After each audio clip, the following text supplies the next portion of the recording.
ఈ శుభ శుక్రవారం రోజున, గుడ్ ఫ్రైడే రోజున దేవుడు యేసుక్రీస్తు ప్రభు సిలువలో పలికిన 7 మాటలు ధ్యానిస్తూ ఉన్నాము. ఒక వ్యక్తి మాట్లాడే ప్రారంభ మాటలు, ఒక వ్యక్తి జీవితంలో ఆఖరుగా మాట్లాడే మాటలకు చాలా చాలా ప్రాధాన్యత ఉంటుంది. ఎవరైనా చనిపోయినప్పుడు కూడా మనం వెళ్తే ఏం అడుగుతామంటే, మీతో లాస్ట్గా ఏం మాట్లాడారండి, లాస్ట్గా ఏమైనా చెప్పారా అని అడుగుతూ ఉంటాం. యేసుక్రీస్తు ప్రభు కూడా 7 మాటలు సిలువలో పలికారు. Those are his last words. Last words అంటే క్లారిటీ లేకుండానో కన్ఫ్యూజన్లోనో మాట్లాడిన మాటలు కాదు. Those words are words of confidence. చాలా కాన్ఫిడెంట్గా, చాలా క్లారిటీతో ఏమి చెప్పాలనుకున్నారో అదంతా చెప్పి యేసుక్రీస్తు ప్రభు సిలువలో తన కళ్ళు మూసినట్లుగా మనం చూస్తాము. 6వ మాటను ధ్యానం చేసుకుందాం. చిన్న ప్రార్థన చేసుకుందాం. పరిశుద్ధుడా, ప్రేమ కలిగిన తండ్రి, నీకు స్తోత్రాలు.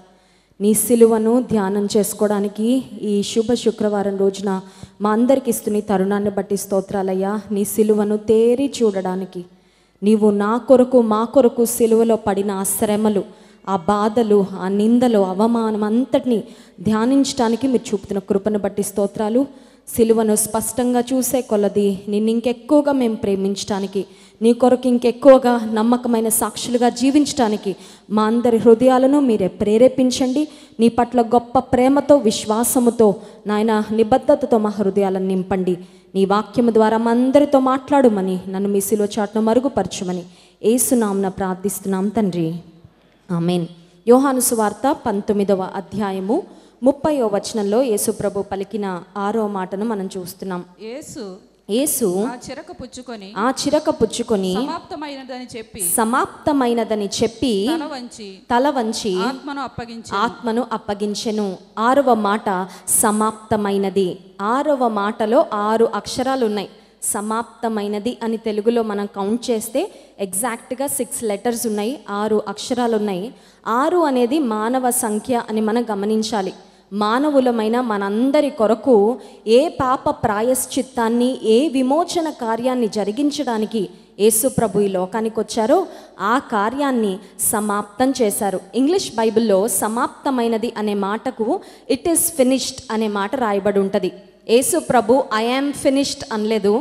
యేసు ప్రభు అన్నారు ఇట్ ఈస్ ఫినిష్డ్ అన్నారు. చనిపోయే ముందు అంటారు కదా, ఇంకా నా పని అయిపోయింది అంటారు కదా. ఎవరైనా సరే ఒకవేళ చనిపోతున్నాం అని తెలిసిపోతే ఇంకా నా పని అయిపోయిందమ్మా, వెళ్ళొస్తాను అని చెప్తారేమో. యేసు ప్రభు నా పని అయిపోయింది అనలేదు. ఆ పనిని, ఏ పని కొరకు ఈ లోకానికి వచ్చానో ఆ పనిని సమాప్తం చేశాను అనే మాట చెప్పారు. ఇట్ ఈస్ ఫినిష్డ్, సమాప్తమైనది అనే మాటకు గ్రీక్లో ఒక పదం వాడబడింది. ఆ పదం ఏంటంటే టెటెలెస్టాయ్. టెటెలెస్టాయ్ అనే గ్రీక్ పదానికి ఉన్న అర్థం ఏంటంటే పెయిడ్ ఇన్ ఫుల్, పూర్తిగా వెల చెల్లించబడింది. ఏమి చెల్లించబడింది అని ఆలోచన చేస్తే మన పాపము యొక్క రుణమును, మన పాపము యొక్క శిక్షను యేసు ప్రభు భరించి సిలువలో ఆయన సంపూర్తి చేశాడు. మన పాప రుణాన్ని ఆయన చెల్లించాడు అనే విషయాన్ని మనం గుర్తించాలి.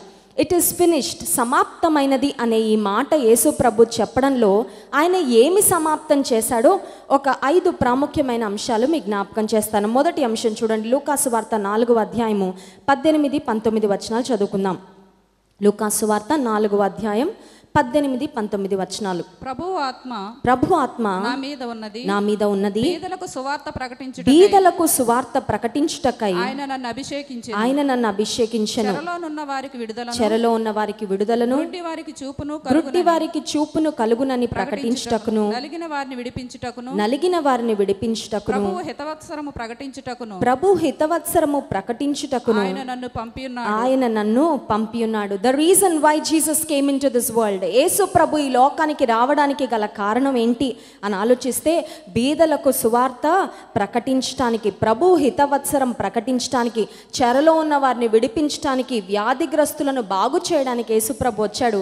ఇట్ ఈస్ ఫినిష్డ్ అని యేసే అనడంలో గల అర్థం ఏంటంటే ఆయన సువార్త ప్రకటించాడు, బీదలకు సువార్త ప్రకటించాడు, చెరలో ఉన్న వారిని విడిపించాడు, గుడ్డి వారికి చూపించాడు.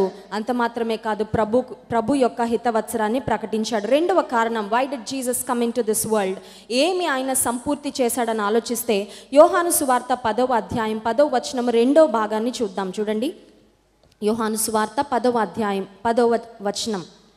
గొర్రెలకు జీవము కలుగుటకును అది సమృద్ధిగా కలుగుటకును నేను వచ్చి తినని మీతో నిశ్చయముగా చెప్పుచున్నాను. గొర్రెలంటే ఎవరో కాదు. గొర్రెలంటే Jesus is not talking about the literal sheep.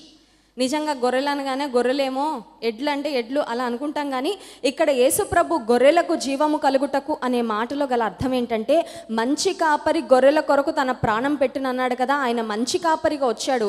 గొర్రెలంటే ఎవరో కాదు, నీవు నేనే. మనకు సమృద్ధి జీవాన్ని ఇవ్వడానికి యేసుప్రభు ఈ లోకానికి వచ్చాడు. Jesus came into this world to give us abundant life. జీవం వేరు, సమృద్ధి జీవం వేరు. చాలామంది ఈ లోకంలో బ్రతుకుతారు. ఎందుకు బ్రతుకుతారో వాళ్ళకే తెలీదు. పుడతారు, పుట్టినందుకు బ్రతకాలి కదా, బ్రతికేస్తారా, ఆ తర్వాత వాళ్ళ లైఫ్ ఎండ్ అయిపోద్ది. దాన్ని ఏమంటారంటే జీవించారు, చనిపోయారు అంటారు. సమృద్ధి జీవానికి తేడా ఉంది. సమృద్ధి జీవం అంటే అర్థం ఏంటంటే living a meaningful life, living a life of satisfaction, living a life of Joy, living a life of piece. సంతోషముతో, సమాధానంతో, అర్థవంతమైన, ఆశీర్వాదకరమైన జీవితాన్ని జీవించడం. యేసుప్రభు ఈ లోకానికి ఎందుకు వచ్చాడు, ఏమి పరిపూర్తి చేశాడంటే సిలువలో మనందరికీ సమృద్ధి జీవాన్ని ఆయన చెరొక్క మాటలో చెప్పాలంటే జీవాధిపతి తన జీవాన్ని మనకిచ్చి మన మరణాన్ని ఆయన భరించాడు. హల్లెలూయా!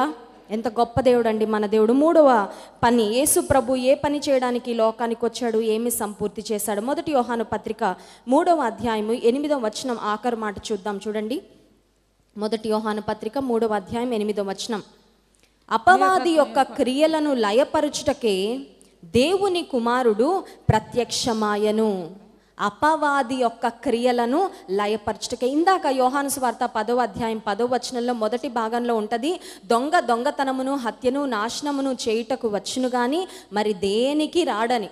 అక్కడ దొంగ అంటే ఎవరంటే మన ఇంటికి వచ్చి దొంగతనం చేసే దొంగల గురించో, లేకపోతే పిక్ పాకెటర్స్ మన జేబు దొంగల గురించో, లేకపోతే ఫోన్ దొంగిలించే వారి గురించో మాట్లాడలేదు. కానీ యేసుప్రభు దొంగ అన్నాడంటే దొంగ అపవాది.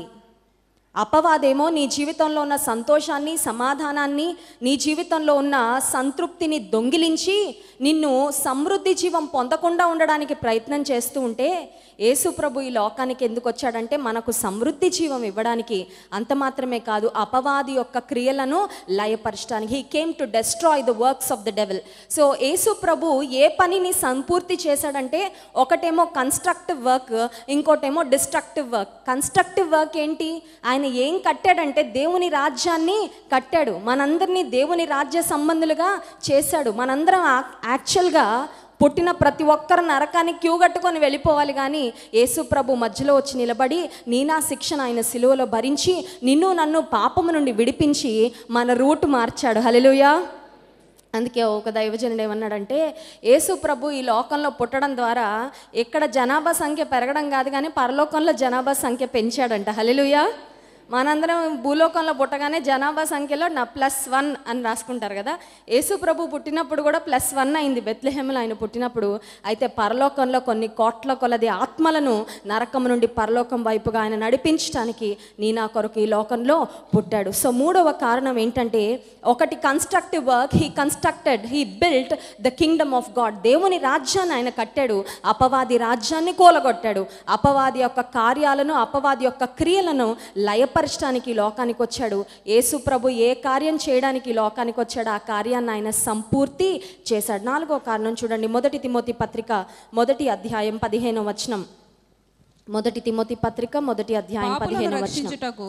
పాపులను రక్షించుటకు క్రీస్తు యేసు లోకమునకు వచ్చినను వాక్యము నమ్మతగినది, పూర్ణాంగీకారమునకు యోగ్యమునై ఉన్నది. 4వ కారణం, యేసు ప్రభు ఏం సంపూర్తి చేశాడంటే పాపులను రక్షించడానికి వచ్చాడు.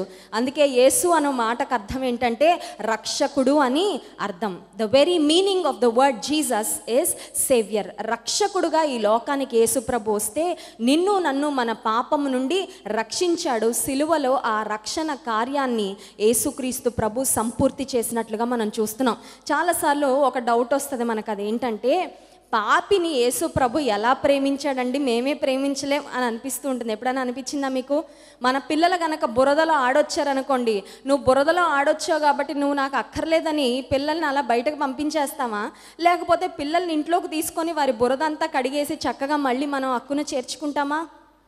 We still love our children, but we don't like the dirt.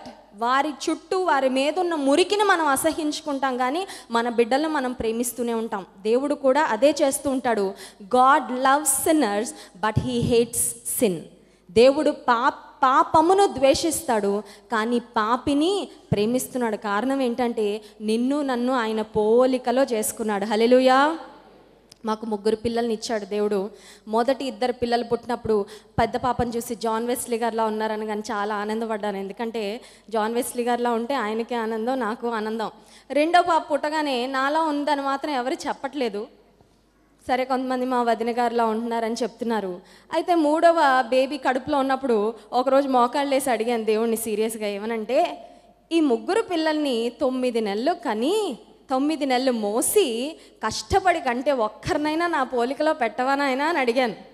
అడిగితే 3వ పాప పుట్టిన తర్వాత కొంతమంది నా దగ్గరకు వచ్చి ఈ పాప మీలా ఉంటుందండి అంటే నాకు ఎంత ఆనందమో. హల్లెలూయా. అప్పుడు ప్రశ్న వస్తుంది, నేను కన్న బిడ్డ నా పోలికలో ఉంటేనే నాకు అంత ఆనందం అయితే యేసు ప్రభు నిన్ను నన్ను సిలువలో కన్నాడు. ఆయన పోలిక మనలో కనబడాలనే ప్రతి సందర్భంలో ఆయన చూసుకుంటూ ఉంటాడు. కానీ చాలాసార్లు మనలో ఆయన పోలిక కనబడదు, అపవాది పోలిక కనబడుతుంది. సాతాను ముద్దు బిడ్డల్లా ఉంటాం కొన్నిసార్లు అచ్చం. అప్పుడు ఆయనకి ఎంత బాధ అండి. ఆయన పోలిక, క్రీస్తు పోలిక, క్రీస్తు రూపము నీలో నాలో కనబడాలి అని యేసు ప్రభు కోరుకుంటున్నాడు. నీలో ఉన్న పాపాన్ని ఆయన ద్వేషిస్తున్నాడు, కానీ పాపిగా ఉన్న నిన్ను రక్షించడానికి, పరిశుద్ధునిగా తీర్చడానికి యేసు ప్రభు ఈ లోకానికి వచ్చాడు. ఆ కార్యాన్ని యేసు ప్రభు సిలువలో సమాప్తం చేశాడు. 5వ మాట చూడండి, యేసు ప్రభు what did Jesus finish on the cross. యేసు ప్రభు సిలువలో ఏ కార్యాన్ని సంపూర్తి చేశాడంటే, మార్కు సువార్త 10వ అధ్యాయము 45వ వచనాన్ని చదువుకుందాం. మార్కు సువార్త 10వ అధ్యాయం 45వ వచనం. మనుష్య కుమారుడు పరిచారము చేయించుకొనుటకు రాలేదు గాని పరిచారము చేయుటకును అనేకులకు ప్రతిగా విమోచన క్రయధనముగా తన ప్రాణమును ఇచ్చుటకును వచ్చెను. The very reason why Jesus was born in this world is to die. ఏ బిడ్డ ఈ లోకంలో పుట్టినా తల్లిదండ్రులు ఏం కోరుకుంటారు తెలుసా? 100 ఏళ్ళు బ్రతకాలి అని కోరుకుంటారు. అవునా కాదా? మనందరం పుట్టేది బ్రతకడానికి, కానీ చచ్చిపోవడానికి ఎవ్వరూ పుట్టరు ఈ లోకంలో. యేసుక్రీస్తు ప్రభు ఒక్కరే ఈ లోకంలో పుట్టారు, ఎందుకంటే చనిపోవడానికి. He was born to die, he was destined to die and he knew it very well. ఒక ప్రశ్న మిమ్మల్ని ఏనివ్వండి, రేపు పొద్దున పలానా టైంకి పలానా విధానంలో మీరు చనిపోతారని మీకు ఎవరో ముందుగానే జోస్యం చెప్పారనుకోండి, ఎలాగుంటుంది? తెలియకుండా సడన్గా చచ్చిపోతే చాలా బెటర్ చెప్పాలంటే. ఎందుకు? ఏ బాధ ఉండదు. అది ఇక్కడ కళ్ళు మూయగానే అక్కడ పరలోకంలో దేవుణ్ణి చూస్తాం. మిగతా వాళ్ళు ఏడ్చే పరిస్థితి అది తర్వాత సంగతి అనుకోండి. బట్ మనం ఎలా చనిపోతాం, ఎంత భయంకరమైన శ్రమను పెట్టబడి చనిపోతాం, అదంతా ముందే తెలుసుండి అసలు దాని కొరకు ప్రిపేర్ అవ్వాలంటేనే మానసికంగా భయంకరమైన ఇట్స్ అ గ్రేట్ స్ట్రగుల్. అందుకే యేసుక్రీస్తు ప్రభు గెత్సెమనే తోటలో చాలా స్ట్రగుల్ అవుతూ ఆయన చెమట రక్త బిందువులుగా మారింది. జాన్ వెస్లీ గారు ఆ మెసేజ్ చాలా అద్భుతంగా చెప్పి, మరి యంగ్ హోలీ టీమ్ అనే యూట్యూబ్ ఛానల్లో ఉంది. యేసుక్రీస్తు ప్రభు యొక్క చెమట రక్త బిందువులుగా ఎలా మారింది ఒకసారి ఇంటికి వెళ్ళాక ఆ మెసేజ్ చూడండి. యేసు ప్రభు తన ప్రాణం ఇవ్వడానికి వచ్చారు. తెలిసి తన్ను తాను మన కొరకు బలిగా అర్పించుకోవడానికి ఈ లోకానికి వచ్చారు. యేసు ప్రభు తన్ను తాను అప్పగించుకోవడం అనేది it was definitely not easy. అందుకే గెత్సెమనే తోటలో లూకా సువార్త 22వ అధ్యాయము 42వ వచనంలో యేసు ప్రభు ఈ మాట అంటూ ఉన్నాడు తండ్రితో, తండ్రి ఈ గిన్నె నా యొద్ద నుండి తొలగించుటకు నీ చిత్తమైతే తొలగించు, అయినను నా ఇష్టము కాదు నీ చిత్తమే సిద్ధించును గాక అని ప్రార్థించాను. యేసు ప్రభుకు శిలువ మరణం పొందాలని ఆల్రెడీ తెలుసు, ఆల్రెడీ ఆయన ప్రిపేర్ అవుతూనే ఉన్నారు. కానీ ఆ శిలువ మరణం, ఆ ఎక్స్క్రూషియేటింగ్ పెయిన్, ఆ భయంకరమైన వేదన గుండా వెళ్ళడానికి చాలా స్ట్రగుల్ అవుతూ అడిగాడు, తండ్రి నీ చిత్తమైతే ఈ గిన్నె నా నుండి తొలగించు, అయినా నా చిత్తము కాదు నీ చిత్తమే. యేసు ప్రభు ఈ లోకంలోకి ఆర్డినరీ థింగ్స్ చేయడానికి రాలేదండి, ఏదో చిన్న చిన్న కార్యాలు చేసి వెళ్ళిపోవడానికి రాలేదు, ఒక ఎక్స్ట్రాడినరీ థింగ్ చేయడానికి వచ్చారు. అదేంటంటే మనందరి పాపముల యొక్క ప్రాయశ్చిత్తం ఆయన చేయడానికి వచ్చారు. ఆయన ఏ పని చేయడానికి వచ్చారో దాన్ని సంపూర్తి చేశారు. ప్రసంగి గ్రంథం 7వ అధ్యాయం 8వ వచనంలో ఒక మాట ఉంటుంది, చదవండి. ప్రసంగి గ్రంథం 7వ అధ్యాయం 8వ వచనం. కార్యారంభము కంటే కార్యాంతము మేలు. చాలండి. ఒక పనిని ప్రారంభించడం కంటే ఒక పనిని ఎలా ముగిస్తున్నామో చాలా చాలా చాలా ప్రాముఖ్యం. And Jesus completed the work on the cross in a perfect manner. యేసు ప్రభు ఏ పని చేయడానికి ఈ లోకానికి వచ్చారో ఆ పనిని పరిపూర్ణంగా పర్ఫెక్ట్గా సంపూర్తి చేశారు. సరే, 5 కారణాలు చూసాము. ఏ 5 అంశాలు యేసు ప్రభు సమాప్తి చేశాడో, సంపూర్ణంగా నెరవేర్చాడో చూసాము. యేసు ప్రభు సమాప్తమైనది అని చెప్పిన ఆ కేక ద్వారా మనము నేర్చుకోవాల్సిన 3 సత్యాలు ఉన్నాయి. ఆ 3 సత్యాలు మన జీవితాలకు కూడా అప్లై చేసుకోవాలి. ఆ 3 అంశాలు ఏంటో చెప్పిన ఆ సందేశాన్ని ముగిస్తాను. What does this cry signify? యేసు ప్రభు సమాప్తమైనది అని చిన్నగా చెప్పలేదు, చెవులో చెప్పినట్టు సమాప్తమైనదని బిగ్గరగా కేక వేసి అనే మాట ఉంటుంది. చూడండి, కొలస్సీ పత్రిక 2వ అధ్యాయము 13 నుండి 15 వచనాల వరకు చదువుకుందాం. మన అపరాధముల వలన శరీరమందు సున్నతి పొందక ఇండుట వలనను మీరు మృతులై ఉండగా దేవుడు వ్రాతపూర్వకమైన ఆజ్ఞ వలన మన మీద రుణముగాను మనకు విరోధముగా ఉండిన పత్రమును మేకులతో సిలువకు కొట్టి దాని మీద చేవ్రాతను తుడిచివేసి మనకు అడ్డము లేకుండా దానిని ఎత్తివేసి మన అపరాధములన్నిటిని క్షమించి ఆయనతో కూడా మిమ్మల్ని జీవింపచేసెను. ప్రధానులను అధికారులను నిరాయుధులుగా చేసి సిలువ చేత జయోత్సవముతో వారిని పట్టి తెచ్చి బాహాటముగా వేడుకకు కనుపర్చెను. This cry that Jesus shouted from the cross. యేసు ప్రభు సిలువ నుండి గట్టి కేక వేశాడంట. మిమ్మల్ని ప్రశ్న అడగనివ్వండి. క్రికెట్ చూస్తుంటాం కదా మనం, IPL ఇవన్నీ బాగా చూస్తాం. తమ్ముళ్ళందరూ మొహాలు అప్పుడే వెలిగిపోతున్నాయి. గెలిచిన వారు ఎలా ఉంటారు? నీరసంగా సైలెంట్గా వెళ్ళిపోతుంటారా? హడావిడి చేస్తారా? చాలా హడావిడి చేస్తారు. ఓడిపోయిన వాళ్ళు సింపుల్గా షేక్ హ్యాండ్ ఇచ్చి ఇలా కొట్టేసి వెళ్ళిపోతుంటారు తలదించుకొని.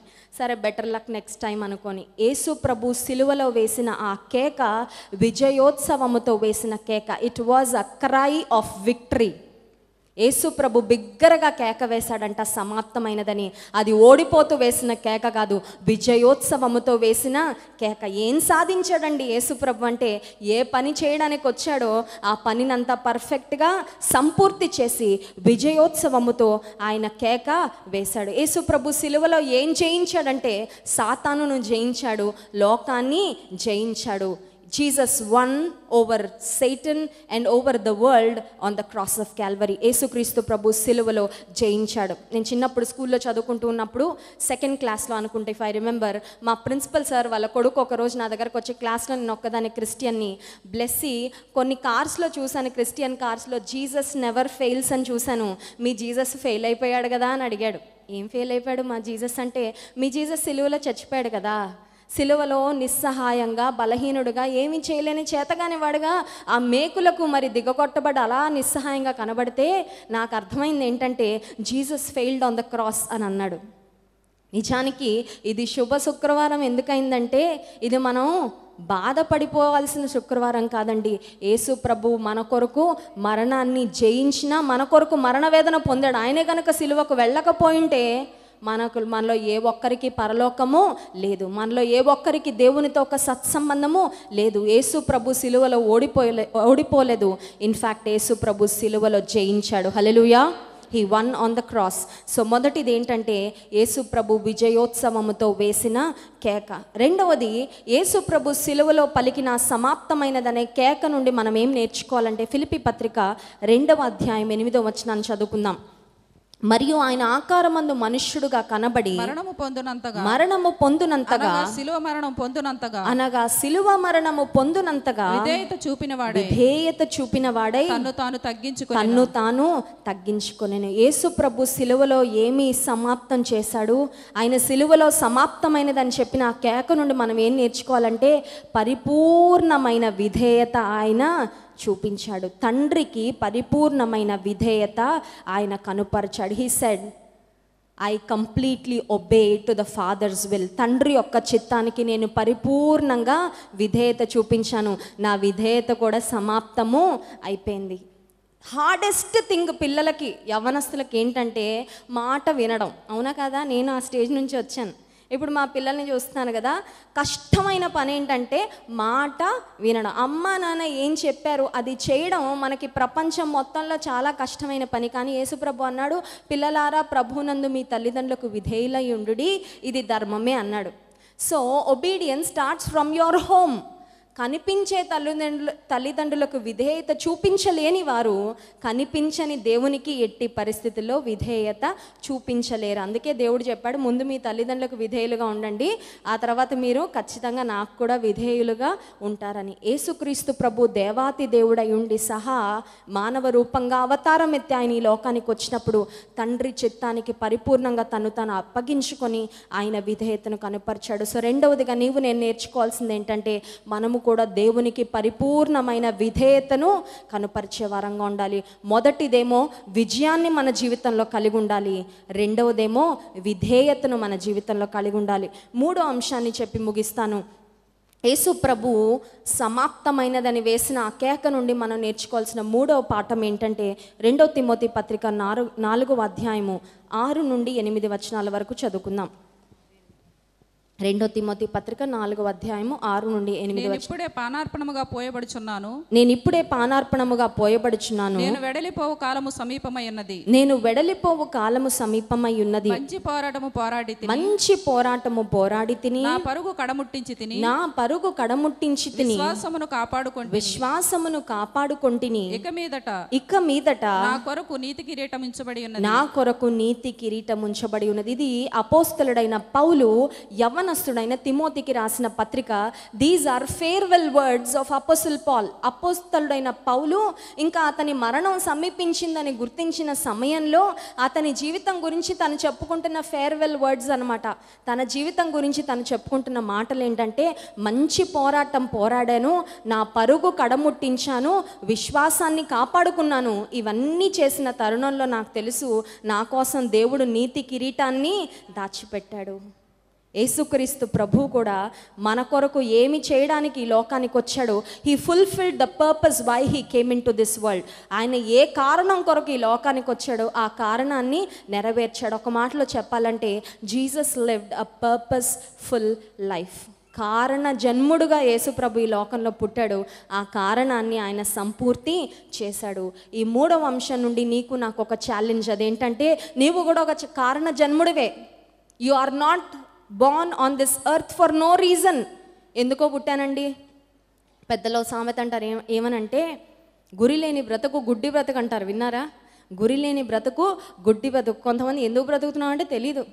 కొంతమంది తినడానికే బ్రతుకుతున్నాను అన్నట్టుగా తింటుంటారు, కొంతమంది నిద్రపోవడానికే బ్రతుకుతున్నాను అన్నట్టుగా గంటలు గంటలు నిద్రపోతూ ఉంటారు, కొంతమంది తాగడానికే బ్రతుకుతున్నా అన్నట్టుగా బ్రతుకుతూ ఉంటారు. లేదు, there is a greater purpose for your life. నీ జీవితానికి ఒక ఉన్నతమైన ఉద్దేశము ఉంది.